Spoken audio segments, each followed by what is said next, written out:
بھلا جب ہم مر گئے اور مٹی اور ہڈیاں ہو گئے تو کیا پھر اٹھائے جائیں گے؟ اور کیا ہمارے باپ دادا بھی جو پہلے ہو گزرے ہیں؟ کہہ دو کہ ہاں اور تم لوگ ذلیل ہوگے۔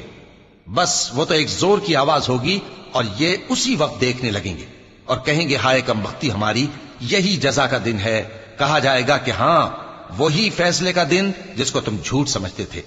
فرشتوں کو حکم ہوگا جو لوگ ظلم کرتے تھے ان کو اور ان کے ہم جنسوں کو اور جن کو وہ پوجا کرتے تھے سب کو جمع کر لو، یعنی جن کو اللہ کے سوا پوجا کرتے تھے، پھر ان کو جہنم کے رستے پر چلا دو اور ان کو ٹھہرائے رکھو کہ ان سے کچھ پوچھنا ہے۔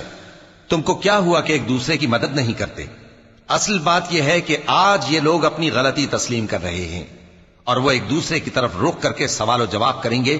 پیروکار اپنے پیشواؤں سے کہیں گے کہ تم ہی ہمارے پاس دائیں طرف سے آتے تھے۔